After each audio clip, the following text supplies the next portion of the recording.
ఒప్పుకోవాల్సి వచ్చింది. అంటే శరీరం కాలిపోయినా జీవుడనేవాడు ఒకడు ఉంటాడని, వాడి పేరు శారీరకుడు. వాడి పేరు శారీరకుడు అంటే శరీరాన్ని వాహనంగా చేసుకుని ఉండేవాడు అని ఒప్పుకున్నాడు. ఎప్పుడైతే శారీరకుడు శరీరాన్ని వదిలేసి వెళతాడు, కర్మఫలాన్ని వెంట పెట్టుకుని అని ఒప్పుకున్నాడో, వాడికి వెళ్ళడానికి ఒక వాహనం కావాలి. ఈ శరీరంతో నేను ఇక్కడికి వచ్చాను, ఈ శారీరకుడు ఒకడు ఉన్నాను, మీకు కొంచెం ఊరుగా ఉంటుందేమో కానీ విషయం మీకు తెలియాలి కదా అని చెప్తున్నాను. నేను తెలుసుకోవడానికి ప్రయత్నం చేయండి అమ్మా. ఎందుకంటే జ్ఞానం వినడానికి అలవాటు పడ్డవాడికి కర్మ ఇష్టం ఉండదు, నాకు తెలుసు. కానీ మీకు ఇది తెలియాలి, ఏం జరిగింది, ఎందుకు మరి జ్ఞానం అద్వైతం చాలా గొప్పది ఎందుకు అయిందో మీకు తెలియాలి. అందుకు చెప్తున్నాను. అంటే ప్రపంచంలో ఈ హిస్టరీ సృష్టించిన వాళ్ళందరూ ఆ నాగరికత లేని రోజుల్లో ఆదిమ మానవుడు బట్ట కూడా కట్టుకోకుండా ఉన్నాడు అని హిస్టరీ చెప్తోంది మనకు. వాడికి బట్టలు కూడా లేవు, తర్వాత పచ్చి మాంసం తిన్నాడు, ఆ తర్వాత వండుకోలేదు. దాన్ని ఏదో ఒక జింక వెంటబడిపోతే అది నిప్పులో పడ్డప్పుడు అది కాలినప్పుడు తింటే వాడికి బాగా కాలిన మాంసం రుచిగా అనిపించింది, అప్పటి నుంచి వండుకోవడం నేర్చుకున్నాడు, కొండ గుహల్లో ఉన్నాడు అని కదా మనకు చరిత్ర చెప్తోంది. మరి ఉపనిషత్తులు ఎప్పుడు రాయబడ్డాయి? ఈ ఆదిమ మానవుడి కంటే ఎప్పుడో ముందు. అంటే ఆదిమ మానవుడు అని మనకు తెలిసినటువంటి హిస్టరీ, ఈ ఐతిహాసికులకు తెలిసినటువంటి వాడు సామాన్య మానవుడైతే అప్పటికే మన ఋషులు ఏ గుహల్లోనో ఏ కొండల్లోనో లేకపోతే ఏ అడవుల్లోనో ఉండి మరి ఉపనిషత్తులే రాశారు. ఈ దర్శనాలన్నీ రాయబడ్డాయి. వీటికి కాలం ఎప్పుడో మనకు తెలియదు. మరి ఎప్పుడో రాయకపోతే ఇంత ఆర్గ్యుమెంటు, ఇంత దాని మీద పరిశోధన చేసి ఇంత రాసిన ఋషులు వాళ్ళు పిచ్చివాళ్ళు కాదు. వాళ్ళని కనుక్కోలేని మనం పిచ్చివాళ్ళు. వాళ్ళని కనుక్కోలేదు కదా. మరి ఇవి ఉపనిషత్తులు ఎప్పుడు రాశారు? మానవుడికి నాగరికత లేని రోజుల్లో ఉపనిషత్తులు ఎలా రాయబడ్డాయి? ఎప్పుడు రాశాడో తెలియదు కదా. ఇది కృతయుగం, ఇప్పుడు వీళ్ళు కలియుగం సంగతి చెబుతున్నారు.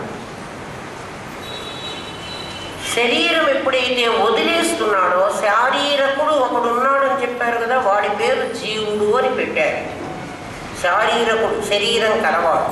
శరీరం కలవాడు ఈ స్థూల శరీరాన్ని వదిలేసి సూక్ష్మ శరీరాన్ని వాహనంగా చేసుకుని, ఒక వాహనం ఉంది అంటే ఎక్కడికో ప్రయాణం చెయ్యాలి. ఎక్కడికి ప్రయాణం చేస్తాడు అంటే వాడికి పైన 7 లోకాలు, కింద 7 లోకాలు, మొత్తం 14 లోకాలు ఉన్నాయి. అతల వితల సుతల రసాతల తలాతల మహాతల పాతాళం అని 7 లోకాలు. ఆ పైన భూహు భువ సువ జన తప సత్యం అనేటువంటి 7 లోకాలు, 14 లోకాలు ఉన్నాయి. వీడు వెళ్ళటానికి ఈ లోకాలకు వెళ్ళిన వాడు ఆ బ్రహ్మభువనాల్లోక పునరావర్తినోర్జున, ఏదైతే షడ్దర్శనాల్లో ఉపనిషత్తుల్లో బ్రహ్మసూత్రాల్లో చెప్పారో దాన్నే భగవద్గీత చెప్పారు. ఎందుకంటే సారం అది కదా. కాబట్టి భగవద్గీతలో ఈ మాట చెప్పాడు. ఆ బ్రహ్మభువనాల్లోక అంటే లోకాలు ఉన్నాయి అని ఆయన కూడా ఒప్పుకున్నాడు. జైమిని మహర్షి చెప్పినటువంటి దాన్ని ఒప్పుకున్నాడు. ఎప్పటి వరకు అంటే కర్మకాండని బోధించేంత వరకు. అంటే ధర్మ అర్థ కామాల వరకు కర్మ ఉంది. ధర్మం అర్థం కామ 3 పురుషార్థాలే చెప్తాయి. జైమిని మహర్షి 3 పురుషార్థాల వరకే వచ్చాడు. 4వ పురుషార్థం జైమినికి కూడా తెలియలేదు. అందుకు మీకు తెలియాలి, ధర్మశాస్త్రం రాసిన వాడికి మోక్ష పురుషార్థం తెలియదు, అంతవరకే. అందుకని వాళ్ళు ఏం చేశారు, 7 లోకాలు, కింద 7 లోకాలు, మన పూర్వపుణ్య ఫలం మనం వెంట పెట్టుకుని అక్కడికి పోతాం. అక్కడ ఆ పుణ్యఫలాన్ని అనుభవించి ఆ లోకాల్లో ఉంటాం. క్షీణే పుణ్యే మధ్యలోకం విశంతి. ఆ పుణ్యం అయిపోయిన తర్వాత, ఏ పుణ్యం అయిపోయిన తర్వాత? సూక్ష్మ శరీరంతో మనం అనుభవించవలసినటువంటి పుణ్యం అయిపోయిన తర్వాత. అంటే అప్పుడు మనకి ఇంకా ఏదో కొంత పుణ్యం ఉంది. ఎక్కడుంది? సంచితం అనే పేరుతో మన దగ్గర ఉంది. మనం అనుభవించింది ఏమిటి? ప్రారంభం. ఏ ప్రారంభం అనుభవించాం? స్థూల శరీరంతో ఉన్న ప్రారంభం ఇక్కడ అనుభవించాం. సూక్ష్మ శరీరంతో ఉన్న ప్రారంభం శరీరంతో కాక ఇక్కడ సూక్ష్మ శరీరంతో అనుభవించట్లేదంటే స్థూలంతో మనసు కూడా బాధపడుతోంది కదా. స్థూలంతో సూక్ష్మంతో ఎంత అనుభవించాలో అంత ఇక్కడ అనుభవించాం. స్థూలం పడిపోయింది. సూక్ష్మ శరీరంతో ఏది అనుభవించాలో అక్కడ అది అనుభవించాం. సంచితం మనకి ఇంకా మిగిలింది. అక్కడి నుంచి మళ్ళీ మనం జన్మకి వచ్చాం. ఈసారి జన్మకు వచ్చేటప్పుడు మళ్ళీ ఏం కోరిక కోరుకున్నావో ఆ కోరిక ప్రకారం ఒక స్థూల శరీరాన్ని సంపాదించుకుని వచ్చాం. అక్కడే నీకు 7 జన్మల బంధం. ఎవరెవరు పెళ్లి చేసుకుంటున్నారు, అన్ని ధర్మార్థ కామముల వరకే. మోక్ష పురుషార్థం ఇక్కడ లేదు, అసలు రాలేదు. మోక్షం లేదు. ధర్మానికి మోక్షానికి సంబంధం లేదు, చెప్పడానికి వీల్లేదు. ఎందుకంటే నాకు మోక్షం కావాలి అని ఇంకా జీవుడు అడిగే పరిస్థితికి రాలే. అక్కడ ధర్మం వరకే. ధర్మం కూడా ఎందుకుంటే సమాజం నిలబడాలంటే ధర్మం కావాలి, అందుకని ధర్మం అని చెప్పారు. ఈ శారీరకుడు సూక్ష్మమైన శరీరం అనేటువంటి వాహనం వెంట పెట్టుకుని వీడు లోకాలకు వెళుతున్నాడు.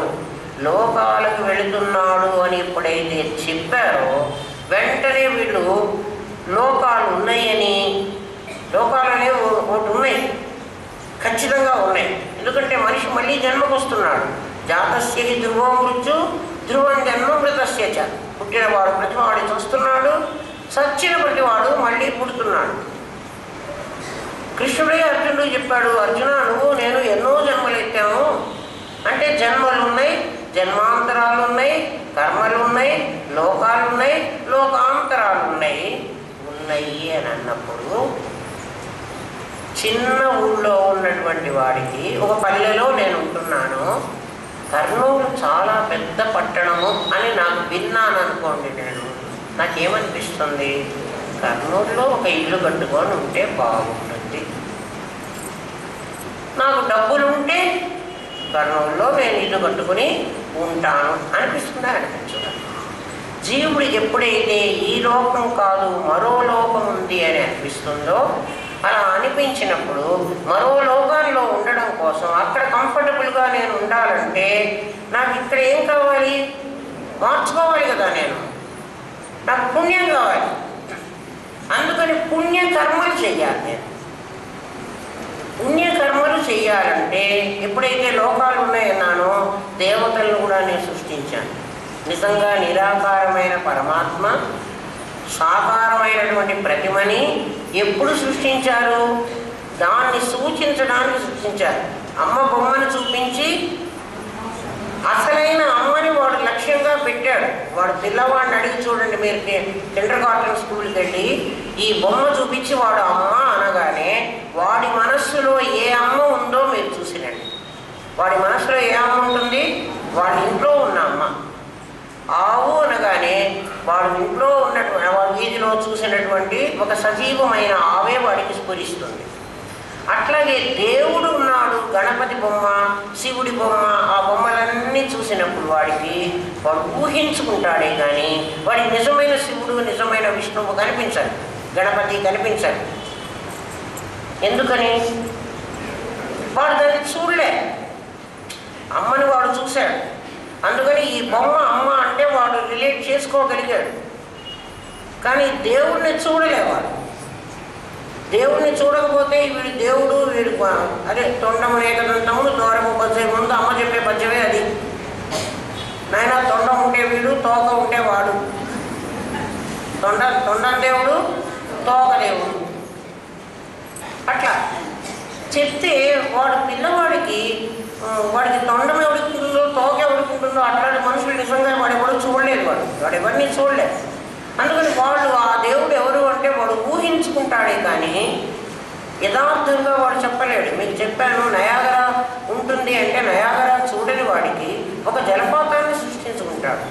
అలాగే పసిఫిక్ మహాసముద్రం అన్నాం అనుకోండి, మీరు బంగాళాఖాతమే చూస్తున్నారు, పసిఫిక్ మీరు చూడలేదు.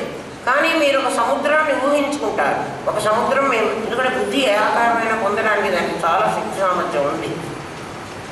అది బుద్ధి ఊహించుకుంటుంది. అంటే నేను పసిఫిక్ మహాసముద్రాన్ని చూశాను అనుకుంటున్నారు, కానీ మీరు బంగాళాఖాతాన్ని చూసి ఇది బంగాళాఖాతం అని గుర్తించినట్టుగా పసిఫిక్ సముద్రాన్ని మీరు ఊహించి అది గుర్తించటల్లా, అది వేరుగా మీరు చూస్తున్నారు. అంటే మీరు సృష్టించుకున్న పసిఫిక్ మహాసముద్రమే మీకు కనిపిస్తుంది. నిజంగా పసిఫిక్ ఎలా ఉంటుందో మీకు తెలియదు. ఆ సముద్రమే కదండి, నీరే కదా, కాదు, మీకు వేరేగా మీరు చూసిన బంగాళాఖాతం కనిపించట్ల. పసిఫిక్ అనేటప్పటికీ మీకు ఇంకొకటి ఏదో కనిపిస్తుంది, మీరు ఊహించుకున్నటువంటి ఒక పసిఫిక్ సముద్రం. అలాగే స్వర్గం ఎలా ఉంటుందో, స్వర్గాన్ని ఎప్పుడూ చూడలేదు, కానీ ఎక్కడికన్నా ఎవరింటికన్నా మనం వెళ్ళినప్పుడు వీళ్ళ ఇల్లు స్వర్గంలాగా ఉంది అంటున్నాం. అంటే స్వర్గాన్ని నువ్వు చూసావా? వాళ్ళ ఇంట్లో నరకం రా నాయన అంటే నరకం చూసావా? మరి చూడకపోతే ఎలా చెప్తున్నావు? అంటే నువ్వు స్వర్గాన్ని నరకాన్ని ఊహించుకున్నావు. పిల్లవాడు గణపతిని, తోక స్వామిని, తొండ స్వామిని ఊహించుకున్నట్లుగా గుర్తు చేసుకోండి. నేను చెప్తున్నది చాలా కరెక్ట్, నిజం. మీ మనస్సులు మీకేం చెప్తారు? ఎవరన్నా దేవుడిని చూసి వచ్చారా? కొన్ని స్వర్గం చూసి వచ్చారా? మరి చూడకుండా ఎందుకు స్వర్గంలాగా ఉంది వాళ్ళ ఇల్లు చెబుతున్నారు, వీళ్ళిల్లు నరకంలాగా ఉందని చెప్తున్నారు? అంటే స్వర్గాన్ని నరకాన్ని మీరు స్వర్గం అన్న పేరు విని స్వర్గాన్ని మీరు ఊహించుకున్నారు. అన్ని రకాల సుఖాలు ఉంటే స్వర్గం, అన్ని రకాల బాధలు ఉంటే అది నరకం అని మీరు ఊహించుకున్నారు. మీరు ఊహించుకున్న స్వర్గ నరకాలే కానీ యథార్థంగా స్వర్గ నరకాలు లేవు. కానీ జైమిని స్వర్గం అవుతుందని, నరకం అవుతుందని, అక్కడ 7 లోకాలు ఉన్నాయని ఎప్పుడైతే చెప్పాడో మనుష్యుడికి ఆ లోకాల్లో సీటు కొట్టేద్దామనేటువంటి ఆశ కలిగింది. అది ఎలా కొట్టేయాలి అంటే మీరు పుణ్యకార్యాలు చెయ్యాలి. ఎట్లా చేయాలి? యజ్ఞయాగాదులు చేసి దేవతల్ని మెప్పించండి. కర్మ ఎలా వస్తున్నదో చూడండి, అంటే ఎట్లా పెంచుకుంటున్నామో చూడండి. జ్ఞానం కలిగి మోక్షం సంపాదించుకోమని ఎప్పుడు చెప్పలే. మనుషులు దాని వెంటే పడ్డారు. 12 చాప్టర్లు రాశాడు ఆ ధర్మసూత్రాల గురించి. అయితే ధర్మసూత్రాలు తప్పని నేను అంటలేదు. ధర్మార్థ కామాలకి ధర్మసూత్రమే కావాలి. ధర్మసూత్రం తెలియకపోతే సమాజం అస్తవ్యస్తమైపోతుంది. ఎవడు బలవంతుడో వాడు బలహీనుణ్ణి చంపుతాడు. అది పశున్యాయం, మృగన్యాయం. అది మృగాలకు ఏమిటి అంటే వాటికి ఆకలైనప్పుడు బలం ఆ అడవి మీద పడతాయి.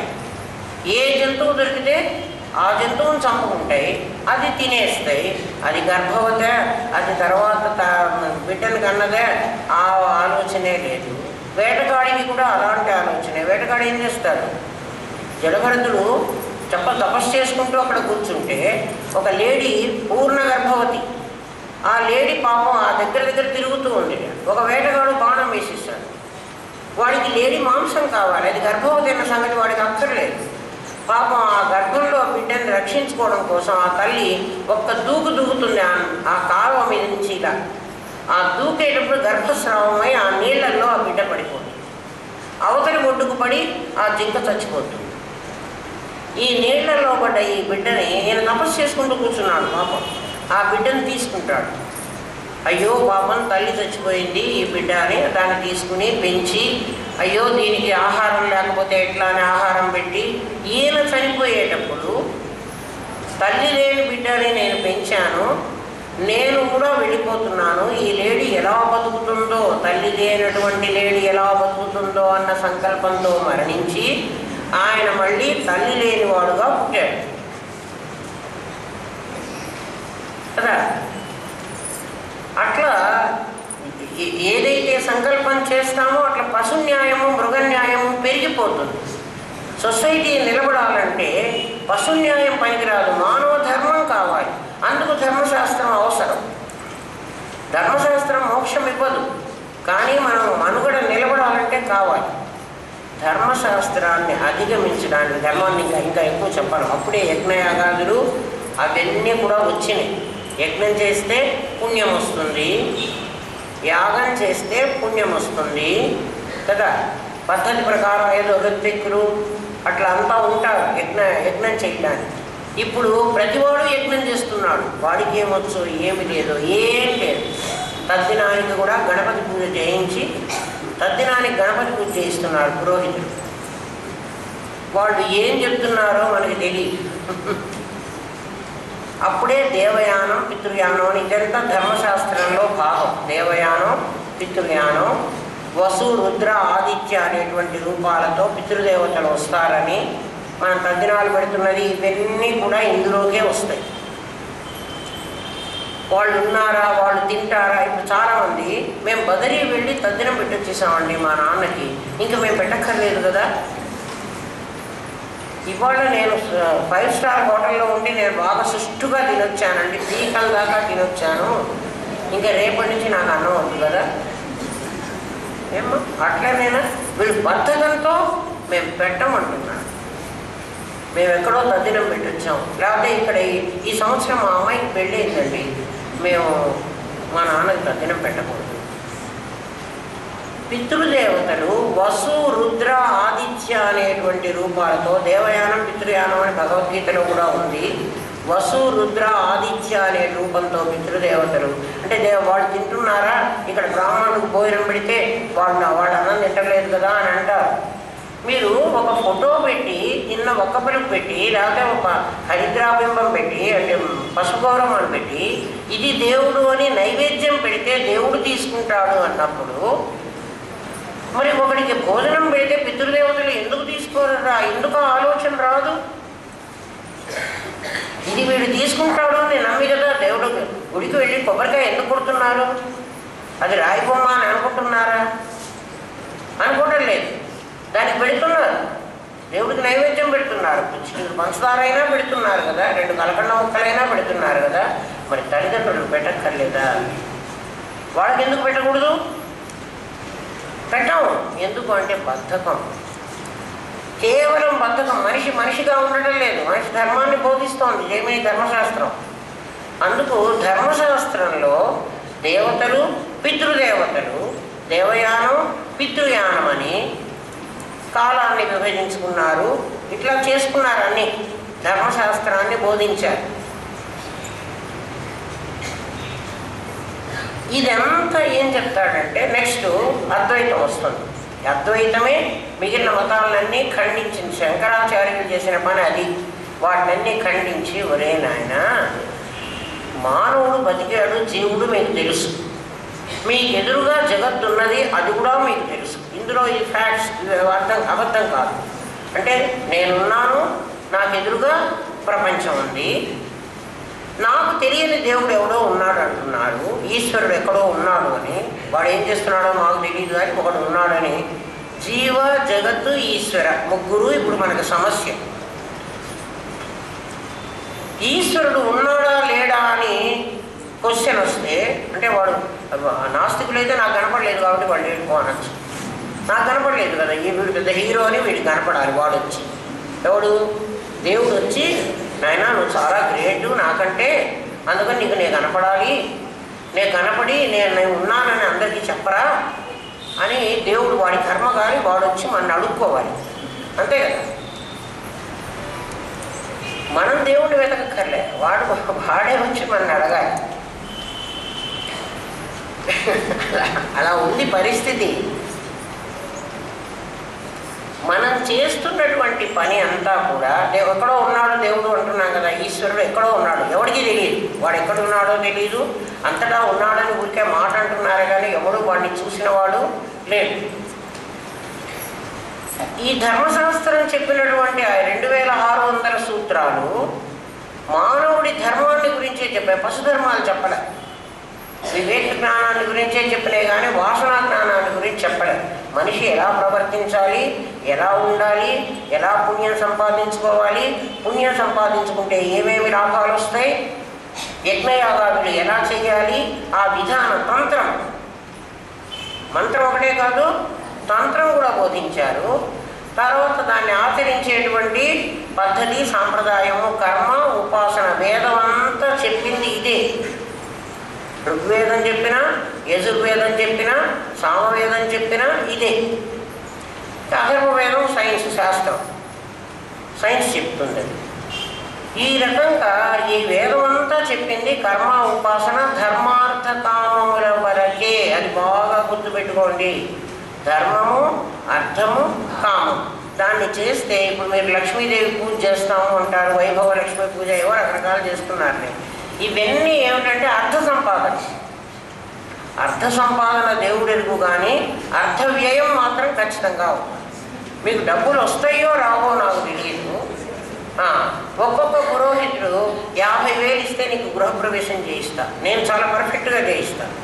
వీడు 50,000 ఇచ్చి గృహప్రవేశం చేసుకుని ఆ ఇల్లు అమ్ముకున్న రోజులు కూడా నాకు చాలా తెలుసు.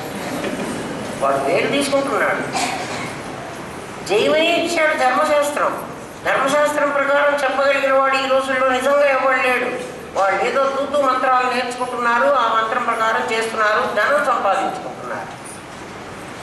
అర్థ సంపాదన అలాంటి విషయాల్లోనే ధర్మ అర్థ కామ. ధర్మం వస్తుంది అని చెప్తాడు, నీకు పుణ్యం వస్తుంది అని చెప్తాడు. పుణ్యం వచ్చిందో రాలేదో మనకి తెలియదు.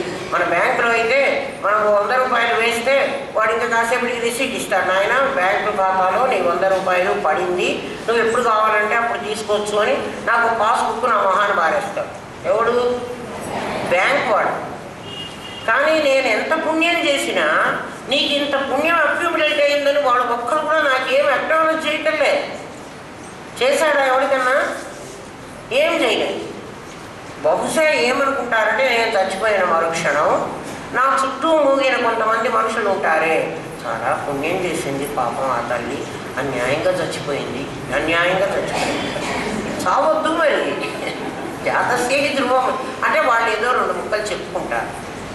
లేకపోతే పాపాత్ముడు చచ్చాడు పీడావుదిరా అనన్నా చెప్పుకుంటారు, అంతే. శంకర భగవత్పాదులు వచ్చారంటే అప్పటికి బాదరాయణ మహర్షి బ్రహ్మసూత్రాలు రాసింది. ధర్మసూత్రాల వరకు జైమిని మహర్షి, అది పూర్వమీమాంస, అది వేదం అంతా చెప్పబడింది. అదే వేదాంతము అంటే వేదములో చివరి భాగంలో, వేదంలో అంతా కర్మ ఉపాసన చెప్పారు, యజ్ఞయాగాదులు చెప్పారు, ధర్మశాస్త్రం చెప్పారు. వేదాంతములో ఉపనిషత్తులు మొదలైనవి. ఎందుకు చెప్పారు ఇవి అంటే, ఒరే జైమిని మహర్షి, నువ్వు ధర్మం చెప్పి ఈ ప్రపంచాన్నంతా ఒక పద్ధతిలో నడిపించాలని చెప్పావు, కానీ ఇదంతా కలలో చేసిన ప్రయాణం వంటిది అన్నాడు. బాదరాయణ మహర్షి బ్రహ్మసూత్రాలు రాశారు. శంకర భగవత్పాదులు కాదు రాసింది, బాదరాయణ మహర్షి. ఆయన వ్యాసుడు కాదు, అందరూ ఆయన వ్యాసుడు అనుకుంటారు. వ్యాసుడికి కూడా బాదరాయణుడు అని పేరుంది. కృష్ణద్వైపాయనుడు, బాదరాయణుడు, వేదవ్యాసుడు అని ఆ వ్యాస మహర్షికి పేరుంది. కానీ బాదరాయణుడు అంటే బదరికా వనంలో ఉండి తపస్సు చేసినటువంటి వాళ్ళకి కూడా బాదరాయణుడు అని పేరు ఉండేది. ఈ బాదరాయణ మహర్షి అక్కడి వాడు అని. బదరికా వనం అంటే బదరీ కేదారు ఉంది చూడండి, అక్కడంతా రేగు వనం ఉంటుందిట, ఉండేదిట. ఇప్పుడు ఉందో లేదో నాకు తెలియదు. అక్కడ ఉండి తపస్సు చేశారు. అక్కడే ఒకప్పుడు సహస్ర కవచాసురుడు అనే రాక్షసుని చంపడానికి నరనారాయణుడు అనే పేరుతో విష్ణువు 2 భాగాలుగా మారి తపస్సు చేశారు. ఒక నరుడు తపస్సు చేస్తే నారాయణుడు యుద్ధం చేసేవాడు. మళ్ళీ సంవత్సరం అయిపోయిన తర్వాత నారాయణుడు తపస్సు కలిగే నరుడు యుద్ధం చేసేవాడు. ఈ రాక్షసుడికి సహస్ర కవచాలు ఉండేవి, 1000 కవచాలు ఉండేవిట ఒంటికి, 1000 కవచాలు. వీడికి ఏమిటి వరం అంటే, ఎవడైనా 100 ఏళ్ళు తపస్సు చేసి 100 ఏళ్ళు యుద్ధం చేస్తే వీడి కవచం ఒక్కటి ఊడిపోతుంది. ఆ రాక్షసుడికి ఆ వరం ఉంది. ఏమిటి తపస్సు చేయాలి? 100 ఏళ్ళు తపస్సు చేయాలి, 100 ఏళ్ళు యుద్ధం చేయాలి. మళ్ళీ 100 ఏళ్ళు తపస్సు చేసి 100 ఏళ్ళు యుద్ధం చేస్తేనే వీడికి 2వ కవచం ఊడుతుంది. వాడు 100 ఏళ్ళ తపస్సుకు పోతే వీడు ఊరుకుంటాడా? వీడు వాడిని చంపడు. ఒక 100 ఏళ్ళు తపస్సు చేసుకుని వాడు ఎప్పుడో చేసుకుంటున్నాడు, వాడు ఎందుకు చేసుకుంటున్నాడో వీడికి తెలియదు. వాడు యుద్ధానికి వచ్చాడు. యుద్ధానికి వచ్చినప్పటి నుంచి 100 ఏళ్ళు అయిపోయింది. 100 ఏళ్లలో వీడికి ఒక కవచం ఊడిపోయింది. మళ్ళీ వాడు తపస్సుకు పోయినాడు అనుకోండి, వీడు ఊరుకుంటాడా? ఊరుకోడు. వాడిని తపస్సు చేసుకొని అంటే 2 భాగాలుగా తన్ని తాను విభజించుకుని, ఒకడు నరుడు, ఒకడు నారాయణుడు. ధర్మశాస్త్రంలోనే ఈ కథలన్నీ వస్తాయి, జ్ఞానంలో కథలు రావు. నరుడు నారాయణుడు అనే పేరుతో బదరికా వనంలో తపస్సు చేశారు. అందుకే బదరీ నారాయణుడు అంటారు. బదరి, ఆ బదరిలో తపస్సు చేసుకుని నరుడు తపస్సు చేస్తున్నప్పుడు నారాయణుడు యుద్ధం చేసేవాడు ఈ రాక్షసులతో. వీడి 100 years అయిపోయిన తర్వాత వీడు మళ్ళీ వెళ్ళేవాడు. అప్పుడు నరుడు యుద్ధానికి వచ్చేవాడు. ఇట్లా వీళ్ళిద్దరూ టర్న్స్ తీసుకుని యుద్ధం చేసి వీడి 999 కవచాలు తెగొట్టేశారు. ఇంకా ఒక్క కవచం ఉంది వాడికి. ఎవరికి? ఆ సహస్ర కవచాసురుడు అనే రాక్షసుడికి. ఆ ఒక్క కవచం ఇప్పుడు తెగగొట్టవలసిన వాడు అర్జునుడు, నరుడు. ఇప్పుడు టర్న్ నరుడిది. ఆ సమయంలో ఇక నరుడు ఇప్పుడు తపస్సు చేశాడు. ఇప్పుడు వాడు వస్తాడు. వాడు వచ్చి యుద్ధం చేస్తే ఈ ఒక్క కవచం పోతుంది. నారాయణుడి టర్న్ అయిపోయింది. 999వ కవచం వాడు తెగొట్టేశాడు. నరుడు ఇక తపస్సు అయిపోయింది, వస్తున్నాడు ఇక్కడికి. ఆ సమయంలో కుంతి అక్కడ కూర్చుని సూర్య భగవానుడిని పిలుస్తోంది. ఆ ముని, ఆ దూర్వాస మహాముని ఆవిడకి ఒక వరం ఇచ్చాడు. ఎవరిని నువ్వు పిలిస్తే వాడొచ్చి నీకు వరప్రసాదంగా సంతానాన్ని ఇచ్చిపోతాడని 12 ఏళ్ల పిల్లకి ఇచ్చాడు. 12 ఏళ్ల పిల్ల. దానికి సంతానం అంటే ఏమిటో తెలియదు, వరం అంటే ఏమిటో తెలియదు. మరి ఎవడొస్తాడు? మంత్రం జపించడానికి ఒక మంత్రం ఇచ్చాడు ఆయన. పాపం కుంతి ఏడుస్తుంది. ముని మంత్రంబు నసంగనేల ఇడెబో వార్తాండు ముని మున్ముందు వార్తాండు రమ్మని నే కోరగనేల కోరిదినిబో అతడు రానేలా వచ్చెనుబో కన్యనంచునంచక నన్ను చేపట్టగానేల పట్టెనుబో పట్టిను సంగనేల అడుగంటేను కుంతి సౌభాగ్యములని ఏడుస్తుంది పాపం కుంతి. ఆమెకి తెలియదు, 12 ఏళ్ల పిల్ల. మంత్రం ఇచ్చిపోయినాడు అంటే మంత్రం యొక్క శక్తి చెప్తున్నా మీకు. మంత్రంలో శక్తి ఉంది. యావత్ పృథ్వీ దైవాధీనం తద్దైవం మంత్రాధీనం తన్మంత్రం బ్రాహ్మణాధీనం బ్రాహ్మణో మమ దేవత